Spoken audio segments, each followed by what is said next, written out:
Mount St. Helens has seen an increase in earthquake activity with nearly 350 quakes over the last several months. Mount St. Helens is about to blow. It's all after the area saw hundreds of recent earthquakes. Deep beneath Mount St. Helens, an ancient force is stirring with renewed intensity. Recent data has revealed a 300% increase in potential eruption risk, as this sleeping giant shows signs of awakening. From mysterious seismic patterns to unprecedented changes in its vast magma network, scientists are detecting signals that suggest we may be entering a new chapter in this volcano's story. What secrets lie within this geological rebel, and what might these warning signs mean for the millions living in its shadow? The living mountain. Mount St. Helens stands as a testament to nature's dynamic force, its snow-capped peak masking a restless spirit beneath. Since the catastrophic 1980 eruption that transformed its silhouette, the mountain has continued its subtle metamorphosis. Recent satellite data reveals concerning changes: ground deformation patterns that suggest movement beneath the surface, increasing seismic activity that whispers of hidden forces, and new steam vents appearing along the crater's edge. These signals, combined with a measurable increase in thermal activity, paint a picture of a mountain far from dormant. Scientists monitoring these changes have noted a threefold increase in potential eruption risk indicators over the past months. Deep within the volcano's heart, a complex system of magma chambers and geological faults creates an interconnected web of activity. This network, far more sophisticated than previously understood, behaves almost like a living organism, responding to pressures, adapting to changes, and maintaining a delicate balance of forces. The mountain's breathing can be measured through various indicators: ground swelling and contracting, gas emissions that fluctuate like breath, and seismic patterns that pulse with surprising regularity. Recent data indicates that these rhythmic patterns have begun showing unusual variations, suggesting changes in the underlying system. The mountain's influence extends far beyond its visible boundaries. Through underground magmatic connections, Mount St. Helens maintains a complex relationship with neighboring volcanoes in the Cascade Range. Like nerve endings in a vast geological nervous system, these connections allow pressure and magma to flow between different volcanic centers. Recent research has revealed that changes in Mount St. Helens often correspond with subtle variations in activity at nearby volcanic sites, suggesting a level of interconnectedness that challenges our traditional understanding of volcanic systems. Warning signs have become increasingly apparent in recent months. Seismologists have detected swarms of small earthquakes at depths previously associated with magmatic movement. Ground deformation measurements show patterns consistent with magma accumulation, while gas emissions have shifted in both volume and composition. The mountain's glaciers have shown accelerated melting patterns in specific areas, indicating localized heating from below. These changes, while subtle individually, create a compelling picture when viewed together. Mount St. Helens is entering a new phase of activity, though its exact nature remains uncertain. Monitoring stations around the volcano have recorded a significant increase in both frequency and intensity of these indicators compared to historical baselines. As Mount St. Helens continues to exhibit these signs of restlessness, we must look back through time to understand how this mountain has long captivated and warned those who lived in its shadow. A journey through time. Long before seismographs and satellite monitoring, Native American tribes of the Pacific Northwest held a deep understanding of the mountain's temperamental nature. The Cowlitz and Klickitat peoples shared the legend of Luit, a beautiful maiden who caught the attention of two powerful sons of the Great Spirit Sahali. Their fierce competition for her love led to destruction and chaos, prompting Sahali to transform all three into mountains. Luit became Mount St. Helens, while her suitors became Mount Hood and Mount Adams. This tale, passed down through generations, cleverly captured the volatile relationship between these peaks, suggesting an ancient understanding of their geological connection. European explorers first documented Mount St. Helens in 1792, with British navigator George Vancouver naming it after his friend, the diplomat Alain Fitzherbert, Baron St. Helens. Early settlers and explorers described a symmetrical, snow-covered peak, often referred to as the Fuji of America, for its striking resemblance to Japan's Mount Fuji. Throughout the 19th century, observers recorded periodic episodes of volcanic activity, steam eruptions, ash falls, and minor earthquakes that hinted at the mountain's restless nature.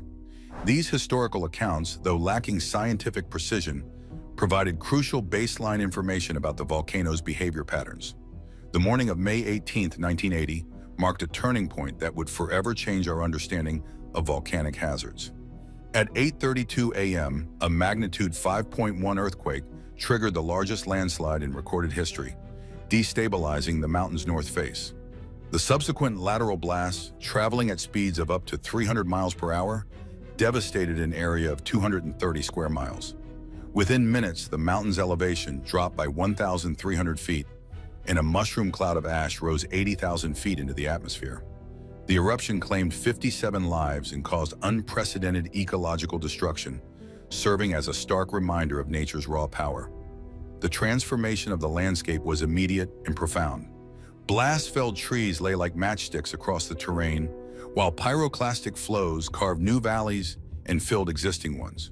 Spirit Lake, once a popular recreation area, was transformed into a steaming cauldron filled with floating logs and debris. The eruption created a unique natural laboratory, allowing scientists to study how ecosystems recover from catastrophic disturbance. Within this devastated landscape, life began returning in unexpected ways, challenging previous assumptions about biological recovery and succession. The 1980 eruption revolutionized volcanology, forcing scientists to reconsider established theories about volcanic behavior. The lateral blast, previously underestimated as a volcanic hazard, became recognized as a major threat. New monitoring techniques were developed, and warning systems were refined. The event also highlighted the importance of detecting subtle precursors to eruptions, as the mountain had shown signs of unrest for months before the catastrophic explosion. This disaster led to the creation of the Cascade Volcano Observatory and sparked a new era in volcanic research and hazard assessment that continues to evolve today.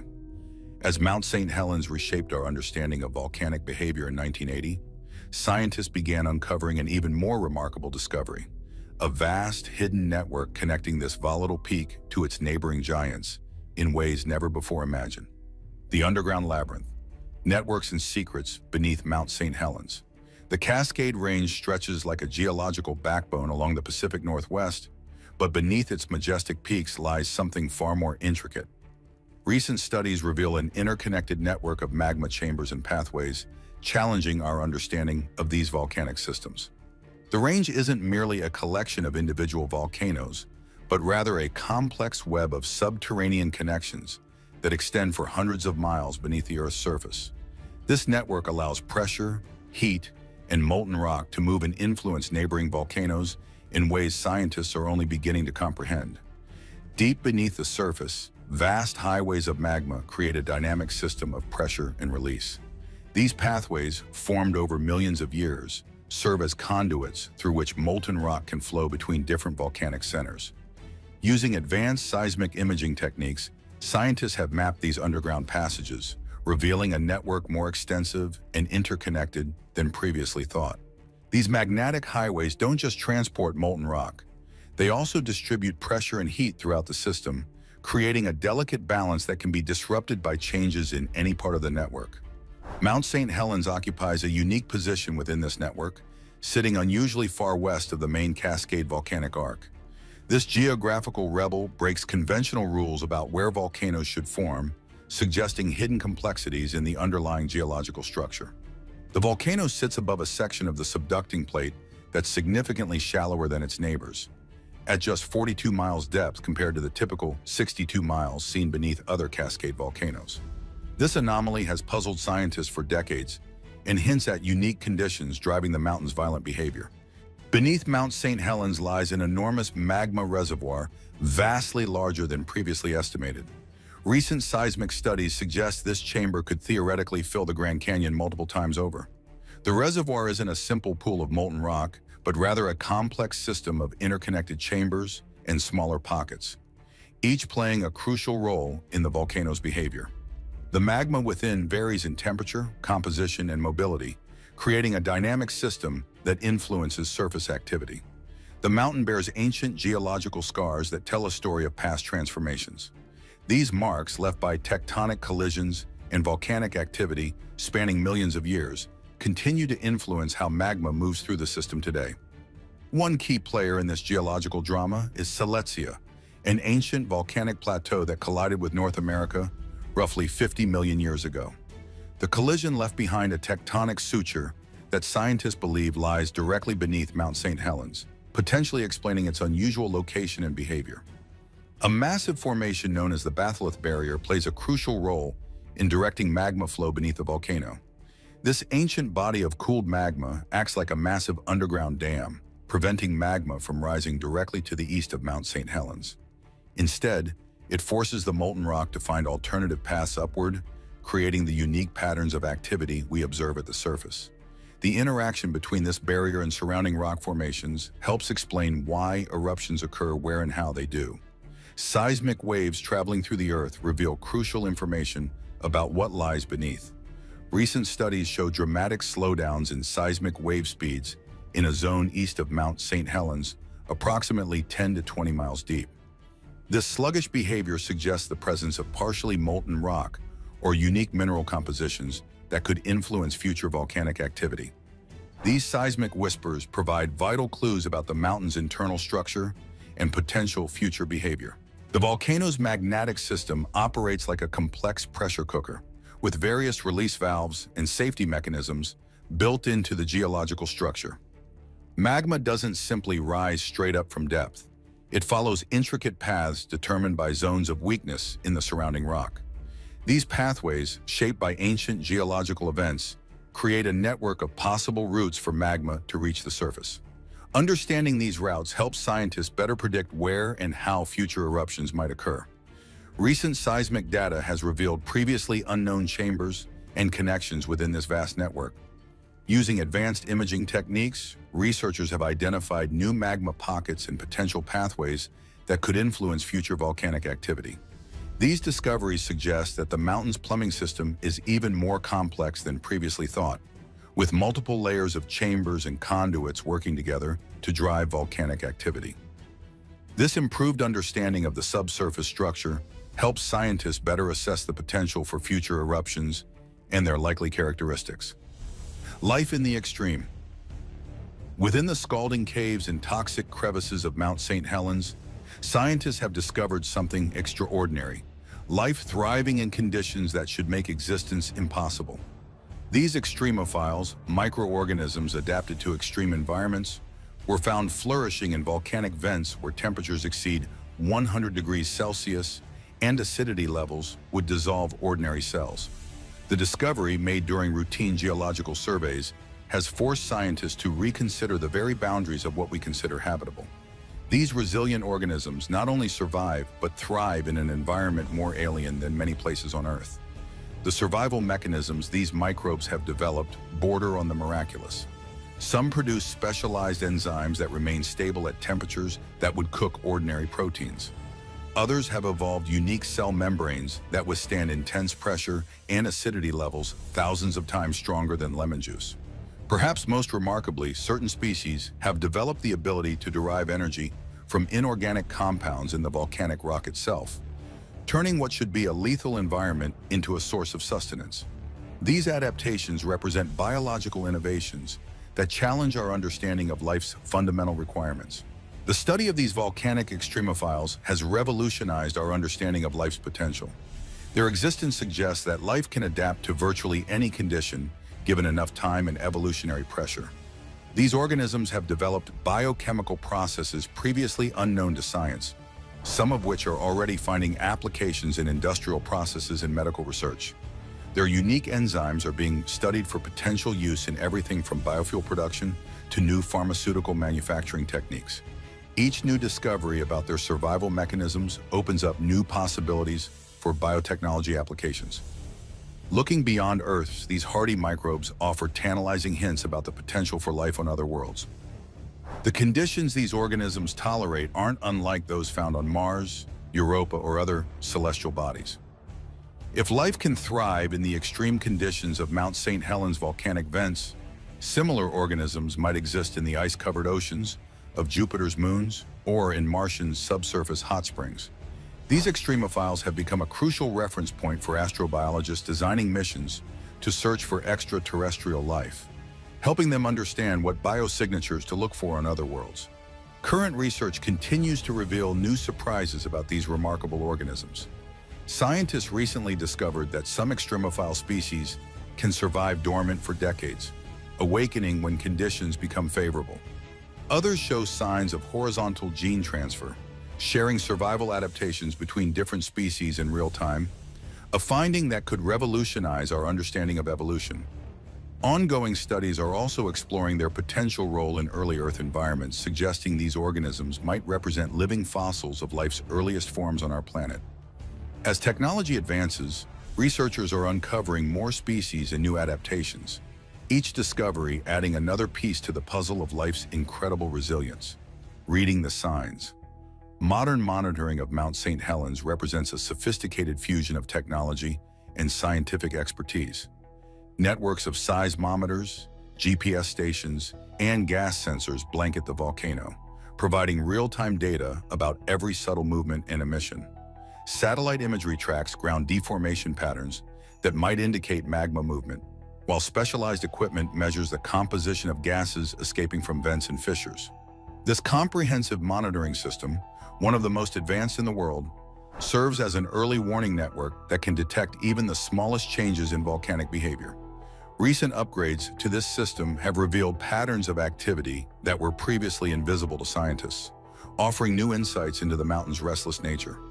The interpretation of these warning signs requires a delicate balance of historical knowledge and modern analysis. Scientists look for specific patterns that might indicate increasing volcanic activity, swarms of small earthquakes at particular depths, changes in the ratio of certain volcanic gases, or subtle shifts in ground elevation that might suggest magma movement. Each of these indicators, while meaningful on its own, becomes particularly significant when observed in combination with others. Recent data has shown an uptick in several key warning signs, including increased seismic activity at depths associated with magma movement and changes in the chemical composition of volcanic gases that might indicate fresh magma rising from depth. The implications of these monitoring efforts extend far beyond Mount St. Helens itself. The technologies and techniques developed here have become a model for volcanic monitoring worldwide. More importantly, the data collected helps scientists understand potential risks to the Pacific Northwest region. The volcano's proximity to major population centers like Portland and Seattle makes accurate risk assessment crucial. Current models suggest that future eruptions could have impacts far beyond the immediate vicinity of the volcano, potentially affecting air travel, regional agriculture, and public health across multiple states. This understanding has led to the development of comprehensive emergency response plans that incorporate both immediate volcanic hazards and longer-term regional impacts. The living legacy. Mount St. Helens continues to serve as a living laboratory, offering new discoveries that challenge our understanding of volcanic systems. Research teams regularly uncover previously unknown aspects of the volcano's behavior, from subtle changes in its magnetic system to unexpected ecological adaptations in the blast zone. The mountain has become a globally significant site for studying both geological processes and ecosystem recovery after major disturbances. Recent findings about how life has returned to the devastated landscape have provided insights that reach far beyond volcanology, influencing fields from conservation biology to climate change research. The communities surrounding Mount St. Helens live with a complex mixture of respect, concern, and preparation. Local emergency management teams regularly update evacuation plans and conduct drills, while schools and businesses incorporate volcano awareness into their safety protocols. Yet these same communities have developed a unique relationship with the mountain, seeing it not just as a potential threat, but as a defining part of their identity and cultural heritage. Indigenous communities continue to maintain their traditional connections to the landscape, while new generations grow up understanding both the mountain's dangers and its gifts. The delicate balance between human activity and natural forces plays out daily around Mount St. Helens. Tourism, recreation, and scientific research must be weighed against safety concerns and conservation needs. Forest management practices have evolved based on lessons learned from the 1980 eruption and subsequent recovery. Economic activities in the region now factor in both the risks and opportunities presented by living near an active volcano. This has led to innovative approaches in land use planning and resource management that could serve as models for other volcanic regions worldwide. The mountain's future remains a subject of intense scientific interest and public concern. While improved monitoring systems provide better warning of potential eruptions, the volcano's complex behavior makes precise predictions challenging. Each passing year brings new insights into the mountain's inner workings, but also raises new questions about its potential impact on the region. The legacy of Mount St. Helens extends beyond its physical presence, influencing how we approach the study and management of volcanic hazards globally. It stands as a testament to both nature's destructive power and its remarkable capacity for renewal, continuing to teach us lessons about resilience, adaptation, and the dynamic forces that shape our planet. Mount St. Helens stands as more than just a volcano. It's a testament to nature's power, complexity, and endless capacity to surprise us. As scientists race to understand its secrets and communities prepare for whatever may come, one thing remains clear: this mountain story is far from over. What new chapters will unfold in the saga of Mount St. Helens? Only time will tell, but one thing's certain: we must remain vigilant, respectful, and ready for whatever this geological giant has in store for us.